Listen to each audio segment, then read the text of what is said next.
Well, hello good people, happy hump day and welcome back to the channel. Over the course of this video, I'll be sharing my thoughts and feelings on episode 9 of Married at First Sight San Diego. And in this video, I'll be giving you my episode breakdown, followed by my commentary on the couples, and I'll end with an overall rating for the episode. This episode gave me a headache while watching it, but without any further delay, let's jump right in. Episode 9 was what I like to call filler. The couples are heading into day 20 of the marriage, and this was an episode where production gives the couples a bottle of booze and prompts them to ask each other questions about love. And in my opinion, the activity causes more harm than it did good. But the couples are informed that they will get to meet the guest expert Dr. Pia, and the group activity that she does with the cast members also does more harm than good. The cast members go on a few dates, there's a lot of rehashed trauma going on, and if you haven't seen this episode yet, then do yourself a favor and treat it like a bill collector and avoid it.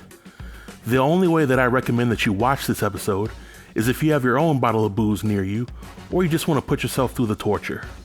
But let's get into these couples for a few moments. First, there's Morgan and Binh. They start the episode going on a date in which they learn how to swim like mermaids. And while the date was pretty awkward to watch, it seemed like there was a bonding experience for the couple. Then later on in the episode, Morgan and Binh talk about the topic of love, and this is where Binh pours his heart out to Morgan. And Binh does this by rehashing the infamous honeymoon incident and taking 100% accountability for everything bad that happened between the two of them. Binh essentially blames himself, his Asian upbringing, and he also throws himself under the bus, much to the delight of Morgan. And after Binh was finished tearing himself down, Morgan looked like she had won the lottery. And I'm guessing that's because Morgan really didn't have to address what she did to contribute to the friction that they had with each other. But towards the end of the episode, Morgan confronts Binh about some of the things he told Justin behind her back. Justin then spilled the beans to Alexis, which made its way back to Morgan. Now, of course, the episode ends on a cliffhanger, and we really don't know what is said between the two of them. But Mr. Binh, why the hell do you still trust Justin with your secrets? Justin is as good at holding secrets as the Cleveland Browns are at winning Super Bowls. The spoilers say that Morgan and Binh are getting divorced mid-season, but by this point, I'm ready for them to get divorced right now. But moving on to Krysten and Mitch. Their scenes pick up with Luna humping the hell out of a pillow. I thought it was pretty funny, but I must offer an apology to Krysten. Before the season even started, I thought Krysten was a mix between Lindsay and Alyssa from last season. But it seems like Krysten is doing everything humanly possible to make her marriage work, despite the glaring fundamental differences that she has with Mitch. Throughout this episode, Krysten tries to share her life goals with Mitch, which is to one day flip houses and make a living from it. Mitch, being the Debbie Downer that he is, expressed his views on gentrification, which I kinda understood where Mitch was coming from, but Krysten wasn't planning to keep the poor more poor while lining her own pockets. Krysten had a great deal of patience when dealing with Mitch, because in this episode, Mitch really showed how stuck in his ways he really is. And while I admire Krysten for trying to do things that make the marriage work, it seems like she's sacrificing her own happiness to accomplish it. It seems like Krysten is meeting Mitch more than halfway, and that's not good enough for Mitch. And I know at least 5 guys from previous seasons of the show who wish they were married to somebody like Krysten. I know it's nice to see Mitch and Krysten do karaoke and bond with each other, but just as fast as they're able to bond with each other, Mitch says something stupid and it erases the progress that he made with Krysten in an instant. This is yet another couple that I can't wait for them to get a divorce. Next, there's Stacia and Nate. And I'm pretty much done with Stacia at this point. Stacia opens up the discussion by asking Nate how he feels about her. And Nate, being the honest guy that he is, says that he's at a 4 out of 10 with her. Keep in mind, they've only known each other for 20 days, Stacia still hasn't consummated the marriage with him, and she continues to challenge him at every turn. But Stacia gets in her feelings with Nate because she claims that she's at an 8 out of 10 with him, which is a direct conflict for Stacia's comments about consummating the marriage. Throughout this discussion, it seems like Stacia is trying to muscle Nate into saying what she wants him to say without directly ordering him to think that way. In other words, it seems like Stacia is trying to train Nate to march to her beat, and if he submits to her will, he might get to clap the cheeks for all his efforts. But the more Nate talked about his position on things, and he defended himself, the more I kind of sided with Nate on things. To paraphrase the great Patrice O'Neal, Stacia isn't doing for Nate what Nate is doing for Stacia to make him really love her. But Stacia in a roundabout way lets Nate know that he has a timeline for when he needs to fall in love with her, which in my opinion is asinine and completely unrealistic.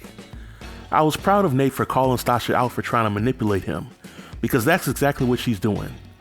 In her production interview, she even admitted that she's trying to challenge Nate at every turn, which is seemingly adding unnecessary conflict to their relationship. Stacia claims that she wants Nate to fall in love with her, but her actions are pushing him away and she can't seem to understand it. Stacia kept poking the situation with Nate until he showed her the emotion that she was looking for, and when she finally got it, she claimed that she didn't want it. Stacia has been known for giving Nate an ultimatum, but Nate gives her an ultimatum of his own, which is that Stacia needs to believe in him or he will mentally check out. In my opinion, this argument was needed between the two of them, and it might be the turnaround point which helps Stacia and Nate stay together. Next, we have Alexis and Justin. There's so much going on with this couple during this episode. Justin admits that he lost his virginity when he was 20, and the girl that he lost it to dogged him out because he was a yes man. But Justin then claims that he learned from his mistakes. But even Stevie Wonder could see that Justin is still a yes man to Alexis, and whenever he attempts to check Alexis for her toxic behavior, he fails to say what he's got to say with his chest, which fails to gain the respect of Alexis. But Alexis' behavior throughout this episode continues to prove that she's looking for a way out, and she's in self-sabotage mode. During their beach date, Alexis asked Justin if he would stay with her if they were going through the same issues and not married, and Justin replies that he would. Justin then asked Alexis the same question, and Alexis replied that she would be long gone. And in my opinion, this is one of those episodes where Justin needed his brother to come on and give a dose of tough love, because it's clear that Alexis wants no parts of Justin, but she just won't tell him that up front.